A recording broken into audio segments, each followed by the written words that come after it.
बिस्मिल्लाहिर्रहमानिर्रहीम अस्सलाम वालेकुम वेलकम टू क्विक रिव्यू। और quick review current affairs series में आपका वेलकम है। और करंट अफेयर्स में हम बात करने लगे जी बांग्लादेश की। और बांग्लादेश के हालात काफी ज्यादा खराब हैं। आप देख रहे हैं मुसलसल जो है वो इसके ऊपर न्यूज़पेपर रिपोर्टिंग कर रहे हैं। और आज भी डॉन के अंदर आया हुआ है कि भाई बांग्लादेश के जो हालात हैं वो मुसलसल टर्मोइल की तरफ जा रहे हैं और वहां पे जो है वो केओस जो है वो बढ़ता जा रहा है।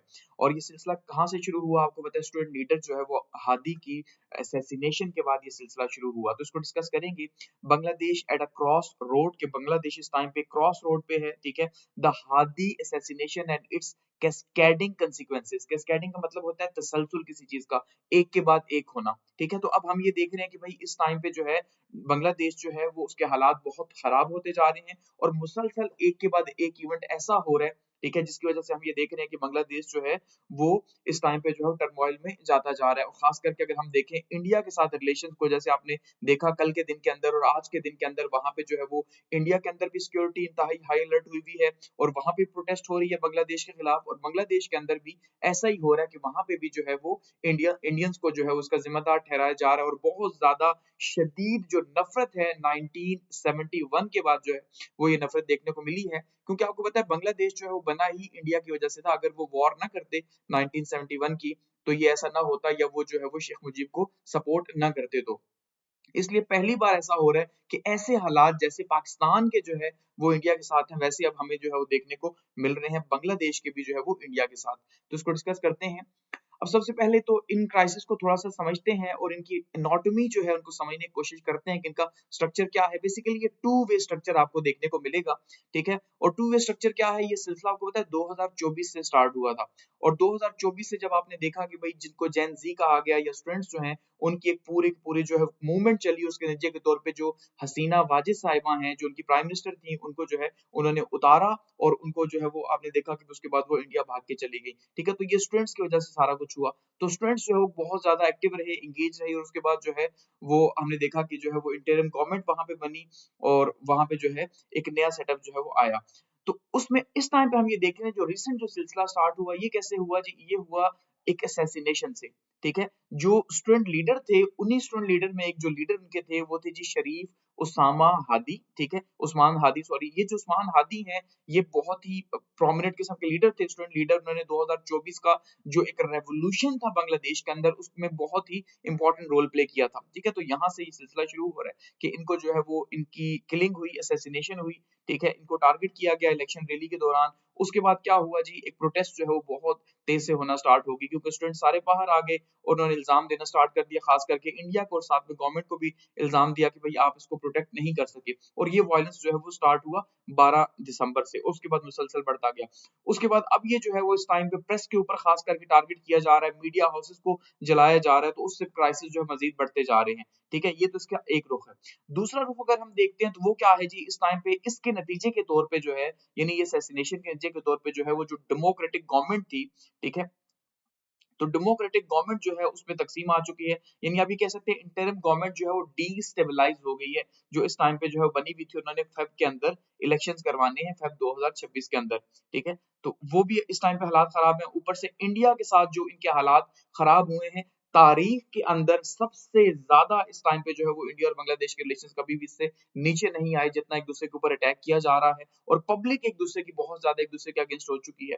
और वही हालात जो हम पाकिस्तान इंडिया के देख रहे हैं ना, जैसे नफरत का इजहार किया जाता है इंडिया में पाकिस्तान के खिलाफ, वही अब बांग्लादेश में भी हालात हम देख रहे हैं। और इस टाइम पे ग्लोबल प्लेयर्स जो हैं वो भी इसके अंदर इन्वॉल्व हो चुके हैं कि भाई क्राइसिस को कम किया जाए। तो ये तो हम इसकी एनाटॉमी हमने देखी ओवरऑल। अब अगर हम देखते हैं सिलसिला स्टार्ट कहाँ से हुआ, तो जो स्टूडेंट लीडर की जो असैसिनेशन थी वहां से जो है ये बेसिकली सिलसिला जो है वो स्टार्ट हुआ है, आपने देखा। और ये 12 दिसंबर को जो है इनकी असैसिनेशन की गई है। और शरीफ उस्मान हादी जो है इनको असैसिन किया गया वहां पे। और उसके बाद जो है ये सारे का सारा सिलसिला स्टार्ट हो गया। इसके बाद पहला रिजल्ट ये हुआ कि सोशल अनरेस्ट हुई। जाहिर बात है इतने बड़े स्टूडेंट के लीडर थे तो उसके नतीजे के तौर पे क्या हुआ जी कि स्टूडेंट्स दोबारा से बाहर आए और सिविल सोसाइटी बाहर आई। एक बड़े पैमाने के ऊपर जो है वो एक सोशल अनरेस्ट पैदा हो गई जो अभी तक जो है वो चल रही है। दूसरा क्या हुआ इसका इम्पैक्ट ये हुआ कि पॉलिटिकल इंस्टेबिलिटी तेजी से बढ़ी, ठीक है। पॉलिटिकल गवर्नमेंट ने 2026 के अंदर इलेक्शंस का कहा था, लेकिन हालात तेजी से खराब होना स्टार्ट हो गए। और तीसरा क्या हुआ कि डिप्लोमेटिक फॉलआउट्स भी होना स्टार्ट हो गए, जिसमें हमने देखा कि इंडिया के साथ जो रिलेशंस हैं वो बहुत ज्यादा जो है वो खराब हो गए। दोनों साइड से इन्वेस्टर्स को इवन वापस बुला लिया। तो और ये जो उमर शरीफ साहब हैं, ये आपको सामने इनकी जो है वो फाइल पिक्चर दिखाई दे रही है, ठीक है। उसामा उमर हादी जो है इनका नाम है, और 32 साल जो है वो इसकी एज थी इस बंदे की, और ये बहुत ही प्रोमिनेंट लीडर था। और 2024 में जो भी रेवोल्यूशन आया, उस रेवोल्यूशन में इसका जो है वो बहुत ही इंपॉर्टेंट किरदार रहा शेख हसीना वाजिद की गवर्नमेंट को जो है वो हटाने में, ठीक है। तो इनकी डेथ के बाद से जो है ये सारे के सारे कंसिक्वेंसेस जो है स्टार्ट हुए हैं, जब इनको असैसिनेट किया गया। और इल्जाम जो है वो इंडिया के ऊपर लगा कि भाई अगर इनकी गवर्नमेंट लेट सपोज आ जाएगी, जाहिर बात है अगर स्टूडेंट्स की गवर्नमेंट आती है तो वो तो आई ही इंडिया से नफरत पे है। आपने देखा जिस तरह शेख मुजीब के साथ किया गया, जो कुछ सब कुछ किया गया, नोटों से उनकी पिक्चर्स तक हटा दी गई, तो इतनी ज्यादा नफरत, तो अगर इनकी गवर्नमेंट आ जाती तो उसके बाद फिर जो है वो इंडिया के हालात क्या बनते। तो इसके अब रिपल इफेक्ट्स क्रिएट हुए हैं, ठीक है। रिपल इफेक्ट्स का मतलब क्या है कि भाई इससे जो जुड़ी चीजें थी उनके असरात आहिस्ता आहिस्ता सामने आना स्टार्ट हुए। तो जो फर्स्ट रिपल इफेक्ट था वो क्या था, अ नेशन इरप्ट्स इन प्रोटेस्ट, के सबसे पहला जो असर आया इस असैसिनेशन का, वो ये हुआ कि बांग्लादेश के अंदर एक बड़े पैमाने के ऊपर जो है वो आपने देखा कि भाई एक प्रोटेस्ट जो है वो स्टार्ट हो गई। और इवन जो हादी का जो जनाजा था, वो कहा जाता है जी जेन जी का हिस्ट्री का सबसे बड़ा जो है जनाजा था बांग्लादेश के अंदर, ठीक है। बहुत बड़ी दुनिया जो है उसके अंदर शामिल थी। तो उससे क्या हुआ कि बहुत बड़े पैमाने के ऊपर प्रोटेस्ट जो है वो स्टार्ट हो गई मेजर सिटीज के अंदर, और स्टूडेंट्स जो है वो बाहर आ गए। बिल्कुल वही जो 2024 के अंदर समा बना था वही समा हो गया। मार्चेस स्टार्ट हो गई, ठीक है जी, और डिमांड इन्होंने स्टार्ट कर दी कि भाई जो है उसे जस्टिस दिलवाया जाए, ठीक है। और एक ऐसे टाइम पे कि जब आप देख रहे हैं कि इलेक्शन जो है वो सर पे हैं। इस वायलेंस के अंदर क्या हुआ, इस वायलेंस के अंदर ये वायलेंस काफी ज्यादा शदीद हो गया, और लॉ एंड ऑर्डर की सिचुएशन इस टाइम पे बांग्लादेश के अंदर बहुत बुरी है। पिछले 12 दिन से वहां पे हालात बहुत ज्यादा खराब है। खास करके वहां पे इंस्टीट्यूशंस को, स्टेट के जो इंस्टीट्यूशंस हैं यानी रियासती इदारों को यानी कि टारगेट किया गया वहां पे, ठीक है। और बड़े बड़े जो मीडिया हाउसेज हैं जिनके ऊपर ये इल्जाम लगाया गया था कि भाई वो प्रो हसीना वाजिद आप कह लें या प्रो जो है वो इंडिया कह लें, ठीक है, जो प्रो इंडिया, उनको बहुत ज्यादा टारगेट किया गया, जैसे पाकिस्तान में कुछ चैनल को समझा जाता था। तो इसी तरह से उन्होंने भी जो है इनको अटैक करना स्टार्ट कर दिया और प्रेस के ऊपर अटैक किया। तो ये पॉलिटिकल वायलेंस, पॉलिटिकल ओपोनेंट जो है यानी कि जो पार्टी है हसीना वाजिद की, उसको भी टारगेट किया गया, और इसमें जो है एक बच्ची की जो है वो मौत भी हुई है, और अपोजिशन के लीडर्स को भी यहाँ पे टारगेट किया गया। और ये वायलेंस अब जो है वो एक सिविल वॉर जो है हम ये देख रहे हैं आहिस्ता आहिस्ता, उसकी एक बुनियाद यहाँ पे पड़ रही है, ठीक है। इसके अलावा जो फोर्थ स्टेट, या अब ये नहीं, मीडिया के ऊपर जो अटैक हुआ ना, जाहिर बात है मीडिया को उस टाइम पे फोर्थ पिलर कहा जाता है। तो फोर्थ स्टेट जो है वो अंडर अटैक है, ये कहा जाता है जी कि जो प्रेस का जो फ्रीडम है उसके ऊपर बहुत ज्यादा जो है वो इस टाइम पे हालात वहां पे खराब हैं, ठीक है। और वही जो इल्जाम लगाया जाता है कि जो प्रो इंडिया है उनको टारगेट किया जा रहा है, इसलिए दुनिया इन्वॉल्व हो चुकी है, और खास करके इंडिया जो है वो इन्वॉल्व कर रहा है दुनिया को कि भाई देखिए वहां पे क्या हो रहा है। जाहिर बात है उसने अपने मफादात का वहां पे तहफुज तो करना है, तो उनके ऊपर डायरेक्ट अटैक हो रहे हैं, ठीक है जी। और जर्नल्स के ऊपर जो है डायरेक्ट अटैक हो रहे हैं, तो उनकी जो सेफ्टी है, सेफ्टी और सिक्योरिटी जो है प्रेस की, वो इस टाइम पे बहुत ज्यादा थ्रेट के अंदर जो है वो आ चुकी है, ठीक है। ये तो पहला रिपल इफेक्ट था कि भाई प्रोटेस्ट हुई और उसके वजह के तौर पे वायलेंस पैदा हो गया। दूसरा रिपल इफेक्ट अगर हम देखते हैं तो वो क्या है जी, उसका जो असर आया, यानी ये जो सारी प्रोटेस्ट हुई है उसका असर आया हुकूमत के ऊपर।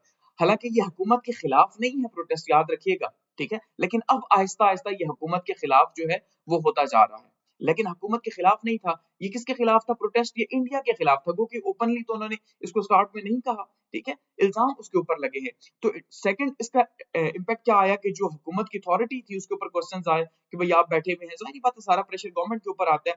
तो ये डायरेक्ट थ्रेट जो है वो गवर्नेंस के ऊपर आया, और जो स्टूडेंट का जो ग्रुप है इनकलाब मंचो जो है, वो थ्रेट कर रहा है कि भाई अब जो है वो हम इस इंटरिम गवर्नमेंट को भी नहीं चलने देंगे, क्योंकि इसी की रिस्पांसिबिलिटी थी, उसने प्रोटेक्ट नहीं किया, ठीक है। तो वो इस चीज को जो है एक्यूज कर रहे हैं कि भाई हादी की डेथ के पीछे आप हैं, नहीं तो आप जो है उसके असैसिन को पकड़ें, ठीक है। तो गवर्नमेंट इसके ऊपर रिस्पांस क्या कर रही है, जाहिर बात है वो एक लेजिटिमेट गवर्नमेंट तो है नहीं, यानी अवाम की जो है वो हुकूमत तो नहीं है जो वोट से आई हुई है, इसलिए वो इस टाइम पे बहुत प्रेशर में है, और वो ये इंश्योर करने की कोशिश कर रहे हैं कि किसी तरह से पीस एंड ऑर्डर रहे, और 2026 के जो है वो इलेक्शंस करवा दिए जाए इसी के अंदर।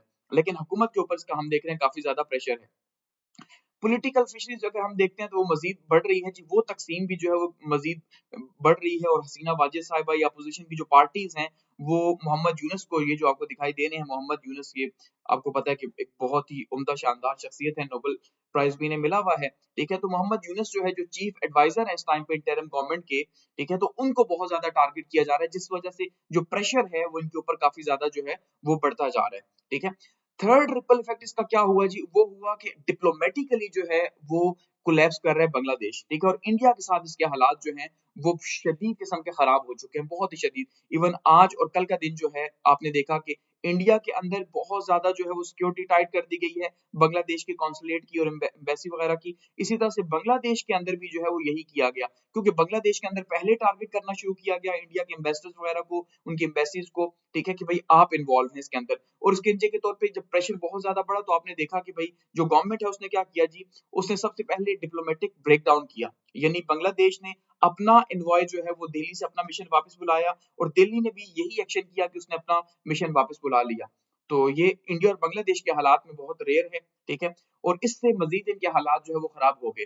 और इस टाइम पे जो है वो दोनों के ममालिक के अंदर यानी इंडिया के अंदर एंटी बांग्लादेश जो है वो प्रोटेस्ट हो रही है, और बांग्लादेश के अंदर जो है वो एंटी इंडिया प्रोटेस्ट हो रही है। और वही हालात देखिए, ये इंडिया है, ये तो वैसा ही है, ठीक है, लेकिन अगर हम इस साइड पे देखते हैं तो बांग्लादेश की जगह कभी पाकिस्तान, अभी भी पाकिस्तान है, आपको पता है पाकिस्तान और इंडिया के हालात हमेशा खराब रहते हैं, तो बांग्लादेश के साथ कभी नहीं रहे। सो अब हम अगर देखें तो ये पाकिस्तान के लिए अपॉर्चुनिटी भी है, ठीक है, अपॉर्चुनिटी ऑलरेडी आप देख रहे हैं कि भाई एक 3 ममालिक का एक ब्लॉक जो है वो फिलहाल मैंने लास्ट आपको बताया था कि भाई सार्क जो है वो 2.0 की तैयारी हो रही है। तो शायद इस तरह के इवेंट्स जो है वो ज्यादा फ्यूल करते हैं कि भाई ये चीजें होनी चाहिए, जिसमें हमने देखा कि भाई एक साइड पे जो है वो कहा जा रहा है जी बांग्लादेश होगा, पाकिस्तान होगा और चाइना होगा। पहले अगर इंडिया लीड करता था तो अब चाइना लीड करेगा, और चाइना तो इंडिया के वैसे ही अगेंस्ट है। तो इसमें मजीद कंट्रीज जो है वो शामिल होने का अंदिया दिया गया कि भाई सार्क जो है वो पाकिस्तान उस तरह का एक ब्लॉक बनाएगा। तो इस नफरत के बाद जो इंडिया और बांग्लादेश के बीच में पैदा हुई है, तो मजीद इंडिया का जो इन्फ्लुएंस है रीजन के अंदर वो कम होगा, और एक डिफरेंट वे के अंदर उसे जो है वो देखा जाएगा। तो इससे क्या होगा, इससे पाकिस्तान को मजीद जो है वो अपॉर्चुनिटी मिलेगी, या चाइना को मिलेगी कि भाई वो इस ब्लॉक को के लिए जिसके लिए वो सोच रहा है वो मजीद उसको आगे लेके जाए। तो इस टाइम पे बांग्लादेश उसके हालात खराब है जी। और इसके अलावा अगर हम देखते हैं तो क्राइसिस इस टाइम पे इंटरनेशनलाइज हो चुके हैं, ग्लोबल लेवल के ऊपर जो है वो इस टाइम पे देखा जा रहा है बांग्लादेश को कि भाई हालात का एक तो इंडिया के ऊपर असर तो है ही है, क्योंकि इसकी जाहिर बात है इसके जो है जियो स्ट्रेटेजिक असरात भी जो है वो रीजनल कंट्रीज के ऊपर आएंगे, तो वो भी एक देखा जा रहा है। इसके अलावा यूनाइटेड स्टेट्स इसमें अब इन्वॉल्व हो चुका है, और कोशिश ये की जा रही है कि किसी तरह से इंडिया और बांग्लादेश के मामलात को जो है वो नॉर्मल किया जाए, और हालात को या टेंशन को मजीद ना बढ़ाया जाए। तो यानी दुनिया के लेवल के ऊपर आप ये देख सकते हैं कि अब ये चीजें हो रही हैं। तो पाकिस्तान, चाइना की नजरें भी जो है वो बांग्लादेश के ऊपर है। जाहिर बात है कि जब इंडिया का यहाँ से पत्ता साफ होगा बांग्लादेश से, तो उसका डायरेक्टली जो फायदा है वो पाकिस्तान को होगा और चाइना को होगा, ठीक है।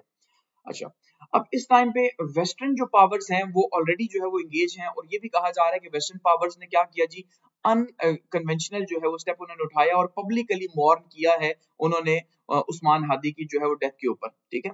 तो इससे ये कहा जा रहा है कि भाई जो इंटरिम गवर्नमेंट है वहां की, शायद उस पे उन्हें ट्रस्ट नहीं है, और वो भी इनडायरेक्टली ब्लेम कर रहे हैं इंटरिम गवर्नमेंट को कि भाई जो है वो आपकी वजह से ये सारे मामला हुए हैं। तो उससे भी हमें एक मैसेज मिल रहा है कि शायद जो इंटरनेशनल जो वर्ल्ड है वो ग्लोबली जो है वो इसको एक लीडर समझा जा रहा है, और वो समझते हैं कि भाई अगर फ्यूचर जो है वो यूथ के साथ है तो कम से कम वो इन्हें सपोर्ट करें, इनके अगेंस्ट ना खड़े हो, कि कल को अगर इनकी गवर्नमेंट बन जाती है तो उन्होंने इन्हीं के साथ ही काम करना होगा। तो एक सपोर्ट जो है वो उन्हें मिल रही है, हम ये देख रहे हैं, ठीक है। तो इस इन सब चीजों से हमें क्या अंदाजा हो रहा है कि जो स्ट्रक्चरल वीकनेसेस हैं बांग्लादेश की रियासत में वो पैदा हो रही हैं, क्योंकि आप देखिए आज से 2 साल पहले तक जब हम देखते थे, इवन 2023 तक अगर आप देखिए तो हमें बांग्लादेश की मिसाल दी जाती थी कि भाई बांग्लादेश बहुत तेजी से ग्रो कर रहा है, सब कुछ अच्छा, इकोनॉमी अच्छी, लेकिन अचानक से आपने देखा कि भाई वो सब का सब एक मसनूई पैटर्न पे खड़ा हुआ था, ठीक है। और जैसे ही हसीना वाजिद जो है उनको भगाया गया, तो उसके बाद जो है वहां के हालात जो है वो बहुत ज्यादा खराब हो गए। और स्टार्ट में तो ठीक रहे क्योंकि मोहम्मद यूनुस साहब बहुत काबिल शख्स हैं, लेकिन अब जो है वो हालात बहुत खराब हो रहे हैं। उसका सारा इल्जाम लगाया जा रहा है इंडिया के ऊपर कि इंडिया जो है वो इसमें डायरेक्टली इन्वॉल्व है, और वो नहीं चाहता कि कोई ऐसी गवर्नमेंट बने जो कि हसीना वाजिद को, आपको पता है कोर्ट की तरफ से जो है वो उन्हें सजाए मौत सुनाई जा चुकी है। तो कोई ऐसी गवर्नमेंट बने जो कि इंडिया को प्रेशराइज करे कि भाई हमें वापस करो हसीना वाजिद, हमने इसे फांसी देनी है। सवाल है ना, क्योंकि जब बांग्लादेश डिमांड करेगा, अगर इंडिया नहीं देगा तो क्या होगा, बांग्लादेश के साथ इंडिया के हालात मजीद खराब हो जाएंगे, जो इंडिया कभी नहीं चाहेगा कि बॉर्डर कंट्री के साथ हालात खराब करे। और ऊपर से अगर हालात खराब होंगे तो यहाँ पे पाकिस्तान को स्पेस मिलेगी, चाइना को स्पेस मिलेगी, तो यहाँ पे एक जो है वो हमें इंटरनेशनल पॉलिटिक्स देखने को मिल रही है। सो इंडिया कभी ये नहीं चाहेगा। तो इंडिया का जो नेशनल इंटरेस्ट है वो इसी के अंदर है कि भाई इस रीजन के अंदर उसकी हेजेमनी रहे, समझ रहे हैं ना, यानी उसकी धाक बैठी रहे, उस धाक के लिए वो सारी की सारी एफर्ट कर रहा है जैसे अमेरिका करता है। तो इस रीजन का चौधरी बना रहना चाहता है इंडिया, इसलिए वो ऐसा नहीं चाह रहा कि भाई यहाँ पे कोई ऐसी गवर्नमेंट आए जो कि एंटी इंडिया हो, क्योंकि अब पिछले 2 साल तो उन्होंने गुजार दी जैसे तैसे करके, इंटरिम गवर्नमेंट थी, इसलिए वो टारगेट कर रहे हैं इसको, तो ये इल्जाम लगाए जा रहे हैं। लेकिन इससे मजीद जो है वो सेंटीमेंट्स नेगेटिव हो रहे हैं और इंडिया को नुकसान ही हो रहा है। ठीक है, तो अब देखना ये है कि फ्यूचर में जो है वो कौन सी गवर्नमेंट यहाँ पे बनेगी, क्या इलेक्शन हो पाते हैं या नहीं हो पाते। तो फिलहाल अगर हम देखें तो इस टाइम पे जो है वो पॉलिटिकली आप ये कह सकते हैं कि भाई एक पल पैदा हो चुकी है, एक तकसीम जो है, एक खतरा पैदा हो चुका है बेसिकली। ठीक है, तो हम वो देख रहे हैं कि इलेक्शन शायद अब जो है वो थोड़ा मुलतवी हो जाए, पीछे चले जाएं, क्योंकि अब ये इशू जो है वो बांग्लादेश का इंटरनेशनल होता जा रहा है। तो अगर हालात काबू में ना आए तो ये जो फेब के इलेक्शंस हैं ये शायद जो है वो पीछे चले जाएं। तो शायद इंडिया यही चाहता है कि इलेक्शंस अभी ना हो, या वो कुछ और चाह रहा है। तो अब देखते हैं कि आगे क्या हालात जो है बनते हैं। लेकिन फिलहाल जो है वो रीजन के अंदर अगर आप देखेंगे तो पॉलिटिक्स काफी ज्यादा जो है वो सेंसिटिव होती जा रही है और शायद पाकिस्तान के फेवर में होती जा रही है चीजें, आप ये भी कह सकते हैं। ठीक है, उनके क्राइसिस हैं लेकिन हमारे लिए वो एक अपॉर्चुनिटी के तौर पे अगर हम देखेंगे तो हमें एक अपॉर्चुनिटी मिल रही है बांग्लादेश के साथ अपने हालात को मजीद बेहतर करने की और इंडिया को जो है वो दोनों बॉर्डर्स की साइड से काउंटर करने की। ठीक है, थैंक्स फॉर वॉचिंग।